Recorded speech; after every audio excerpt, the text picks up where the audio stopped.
देखिए, हम ये बात पहले भी अर्ज़ कर चुके हैं कि वक्फ़ हमारा मज़हबी और शरई मामला है और इसमें जो भी मेंबरान बनाए जाएँ, यकीनी तौर पर उनका ताल्लुक़ मज़हब इस्लाम से होना चाहिए।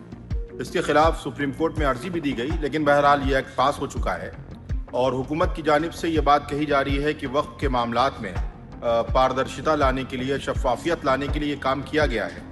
तो हमें लगता है कि अगर ये बातें हैं तो उसको तमाम चीज़ें अभी मंज़र आम पर सामने आ जाएंगी, मगर हमारी यही गुजारिश है कि वक्फ़ जो हमारे बुज़ुर्गों की जायदाद है, जो अल्लाह के नाम पर वक्फ़ की गई है, उसके तहफ़्फ़ुज़ को यकीनी बनाया जाए और जो भी काम उसकी बेहतरी के लिए बेहतर हो सके वो हुकूमत को करने की ज़रूरत है, ताकि किसी भी तरीके का शक और शुबा मुसलमानों के दिलों में पैदा ना होने पाए। दानिश आज़ाद जी हमारे साथ मौजूद हैं। दानिश आज़ाद मुस्लिम वक्फ मंत्री हैं। दानिश जी, उत्तर प्रदेश में शिया और जो सुन्नी वक्फ बोर्ड का गठन होना है, उसको लेकर के आप क्या कहेंगे? कब कार्यकाल पूरा हो रहा है? देखिए, उत्तर प्रदेश में सुन्नी वक्फ बोर्ड का कार्यकाल मार्च में ख़त्म हो चुका है और सुन्नी वक्फ बोर्ड के गठन की प्रक्रिया विचाराधीन है। माननीय मुख्यमंत्री जी से मार्गदर्शन जो भी प्राप्त होगा, हम आगे बढ़ेंगे। वक्फ संशोधन अधिनियम केंद्र की मोदी सरकार लेके आई।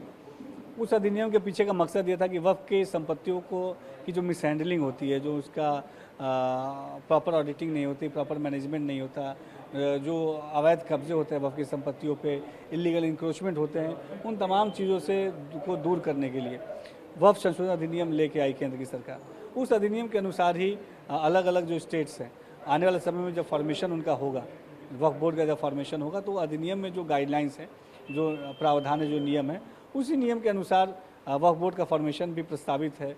उस वक्फ बोर्ड के गठन में 11 मेंबर्स की बात कही गई, एक चेयरमैन, 10 सदस्य। उन 11 मेंबर्स में मुस्लिम महिलाओं का भी रिप्रेजेंटेशन होना चाहिए, पिछड़े पासमानदा मुसलमान के व्यक्ति का भी रिप्रेजेंटेशन होना चाहिए, जो मुस्लिम समाज के धर्मज्ञ हैं, धर्मगुरु हैं, उनका रिप्रेजेंटेशन होना चाहिए, जो हम मुस्लिम समाज के लॉ को जानते हैं उनका रिप्रेजेंटेशन होना चाहिए, नॉन मुस्लिम मेंबर्स का भी रिप्रेजेंटेशन का उसमें प्रावधान है, वो उसमें होना चाहिए। तो इस अकॉर्डिंग जो लॉ है, जो प्रावधान पास किया गया, जो अमेंडमेंट पास किया गया, उस अमेंडमेंट के अनुसार ही आने वाले समय में उत्तर प्रदेश में भी वक्फ बोर्ड का फॉर्मेशन होगा। इसी को लेकर के तो कई सारे मुस्लिम धर्मगुरुओं ने सवाल उठाया कि अगर मुस्लिम वक्फ बोर्ड है, मुस्लिम का मामला है, तो इसमें गैर मुस्लिम सदस्य कैसे जोड़े जा सकते हैं? इसको लेकर के मामला सुप्रीम कोर्ट तक भी गया है, जेपीसी में भी गया है।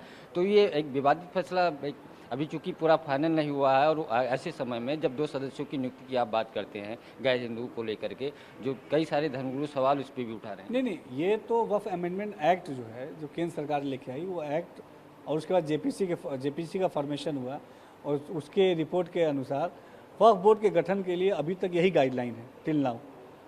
और कोई भी स्टेट, यूपी नहीं, कोई भी स्टेट अगर इसका गठन करेगा वक्फ बोर्ड का, तो उसको उसी गाइडलाइन के अनुसार ही, उसी प्रावधानों के अनुसार ही वक्फ बोर्ड का अपना गठन करना होगा। यूपी के जो दोनों शिया और सुन्नी वक्फ बोर्ड हैं, दोनों गठन जल्दी ही होने वाले? निश्चित तौर पे सुन्नी वक्फ बोर्ड का जो टेन्योर खत्म हो चुका है, अभी विचाराधीन है गठन की प्रक्रिया, और जो भी फर्दर डेवलपमेंट होगा वो जो वक्फ अमेंडमेंट एक्ट है, उसी एक्ट के अनुसार ही फॉर्मेशन होगा। यानी मध्य प्रदेश के बाद दूसरा राज्य उत्तर प्रदेश होगा जो गठन गैर हिंदू सदस्य पहले बार बोर्ड में शामिल। कोई भी स्टेट, चाहे पंजाब हो, चाहे महाराष्ट्र हो, चाहे उत्तर प्रदेश हो, मध्य प्रदेश हो, राजस्थान, कोई भी स्टेट अगर वक्फ बोर्ड का गठन वो करेगा तो उसको वक्फ अमेंडमेंट एक्ट के अनुसार ही उसका गठन करना होगा।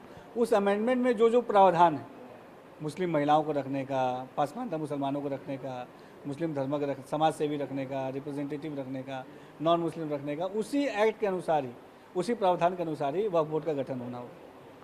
जो नए वक्फ बोर्ड का गठन होना है, केंद्र सरकार के द्वारा जो वक्फ अधिनियम संशोधन विधेयक लाया गया था उसी के अनुसार होगा और इसमें जल्दी ही उत्तर प्रदेश में जो बोर्डों का गठन होना है शिया सुन्नी, उसी के आधार पर किया जाएगा, जिसमें 2 गैर मुस्लिम सदस्य भी होंगे। हालांकि इसको लेकर के विपक्ष और कुछ मुस्लिम धर्मगुरु सवाल उठा रहे हैं, लेकिन यूपी सरकार के जो वक्फ मंत्री हैं दानिश आज़ाद कह रहे हैं जो केंद्र सरकार की गाइडलाइन है, जो दिशा निर्देश है, उसी के अनुसार जल्दी ही बोर्डों का गठन किया जाएगा। कैमरामैन दुर्गेश के साथ पंकज चतुर्वेदी, TV9 भारद्वाज, लखनऊ।